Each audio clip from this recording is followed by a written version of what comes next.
മലയാളികളോടുള്ള air ഇന്ത്യയുടെ ക്രൂരത തുടരുന്നതിനിടെയാണ് അദ്ദേഹത്തിന്റെ ഗൾഫ് സന്ദർശനം. ഒരാൾ മാത്രം വിചാരിച്ചാൽ പ്രശ്നം പരിഹരിക്കാവുന്നതല്ല എയർ ഇന്ത്യ പ്രശ്നമെന്ന് അദ്ദേഹം ഗൾഫിൽ ജുവനോസിനോട് വ്യക്തമാക്കി. ഗൾഫ് സന്ദർശനത്തിൽ പാതി വഴിയിൽ അദ്ദേഹം മസ്കറ്റിൽ നിന്നും മടങ്ങി യാത്ര നാട്ടിലേക്ക് തിരിച്ചു. സോഷ്യൽ മീഡിയ സൈറ്റുകളിൽ തനിക്കെതിരെയുള്ള പരാമർശങ്ങൾ ശ്രദ്ധയിൽപ്പെട്ടിട്ടുണ്ടെന്നും അദ്ദേഹം ഗൾഫ് ന്യൂസ് വീക്കിനോട് പറഞ്ഞു.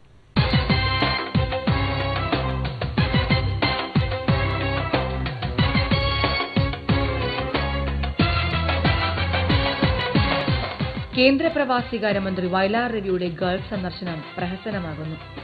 വിവിധ ഗൾഫ് രാജ്യങ്ങൾ സന്ദർശിക്കാൻ പുറപ്പെട്ട മന്ത്രി സന്ദർശനം പൂർത്തിയാക്കാതെ പാതി വഴിയിലാക്കി തിരികെ പോന്നു. പ്രവാസി ഇന്ത്യക്കാരുടെ ഉയർന്ന ചിന്തയും രാഷ്ട്രീയ സാമൂഹിക ബോധവുമാണ് വിവിധ വിഷയങ്ങളിലെ വിമർശനങ്ങൾക്ക് കാരണമെന്ന് വയലാർ രവി ഗൾഫിൽ പറഞ്ഞു. തനിക്കെതിരെ സോഷ്യൽ മീഡിയ നെറ്റ്വർക്കിലൂടെ വന്ന വിമർശനങ്ങൾക്ക് അദ്ദേഹം പരോക്ഷമായി മറുപടി പറഞ്ഞു.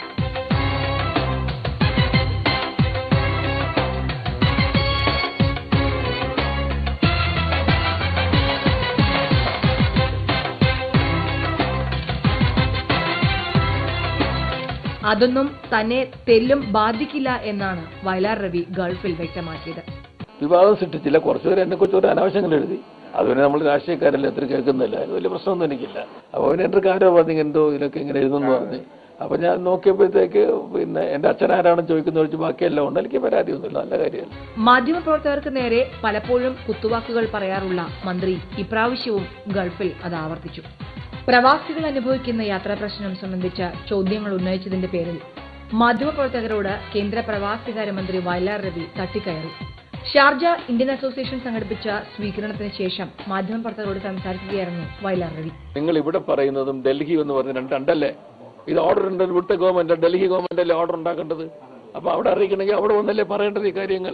പ്രവാസികളുടെ പ്രശ്നങ്ങളെല്ലാം തനിക്കറിയാമെന്നും ഞാൻ നിങ്ങളുടെ പ്രിയ സുഹൃത്താണെന്നും എല്ലാം പറഞ്ഞ മന്ത്രിയാണ് പിന്നീട് യാത്രാ പ്രശ്നം സംബന്ധിച്ച ചോദ്യങ്ങൾ ഉന്നയിച്ച മാധ്യമപ്രവർത്തകരോട് രോഷം കൊണ്ടത്. എയർ ഇന്ത്യ സ്ഥിരമായി സർവീസ് മുടക്കുന്നതിനെക്കുറിച്ച് ചോദിച്ചപ്പോൾ എയർ ഇന്ത്യയുടെ പ്രശ്നങ്ങൾ ഇവിടെ വന്നതിന് ശേഷം ആരും തന്റെ ശ്രദ്ധയിൽപ്പെടുത്തിയിട്ടില്ലെന്ന് മന്ത്രി പറഞ്ഞു. തുടർന്ന് മാധ്യമപ്രവർത്തകർ മാർക്സിസ്റ്റുകാരുടെ പണിയെടുക്കേണ്ടെന്നും ഇത്തരത്തിലുള്ള വേല തന്റെ അടുത്ത് ചിലവാകില്ലെന്നും മന്ത്രി രോഷത്തോടെ പറഞ്ഞു. എയർ ഇന്ത്യക്ക് പ്രശ്നങ്ങളുണ്ട്, അത് നന്നാക്കി എടുക്കണം എന്നുള്ളതാണ്. അതിന് മന്ത്രിയോട് ഞാൻ അജിത് സിംഗിനോട് ഞാൻ ഇടയ്ക്കിടയ്ക്ക് പറയാറുണ്ട്, എന്റെ അനുഭവങ്ങളൊക്കെ വെച്ചിട്ട് നിങ്ങൾ നന്നാക്കാൻ ശ്രമിക്കണം, അത് ഞാൻ നോക്കാം എന്ന് പറഞ്ഞിട്ടുണ്ടെങ്കിൽ.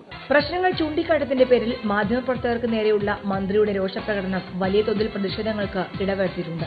പാതി വഴിയിൽ യാത്ര അവസാനിപ്പിച്ച എയർ ഇന്ത്യ വിമാനത്തിൽ പ്രതിഷേധിച്ച യാത്രക്കാരെ ഭീകരന്മാരായി ചിത്രീകരിക്കുകയും ചോദ്യം ചെയ്യലിന്റെ പേരിൽ ബുദ്ധിമുട്ടിക്കുകയും ചെയ്തപ്പോൾ മന്ത്രി എന്ന നിലയിൽ ഇടപെടൽ നടത്താത്തതിന്റെ പേരിൽ പ്രവാസികൾക്കിടയിൽ വയലാർ രവിക്കെതിരെ ശക്തമായ പ്രതിഷേധമുയർന്നിരുന്നു. ഓൺലൈനിൽ വലിയ തോതിൽ ഉയർന്ന പ്രതിഷേധം മന്ത്രിയുടെ ശ്രദ്ധയിലും പെട്ടു.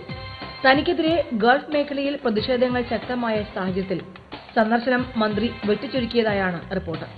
സൗദി, ബഹ്റൈൻ എന്നീ രാജ്യങ്ങളിലെ സന്ദർശനമാണ് മന്ത്രി ഒഴിവാക്കിയത്.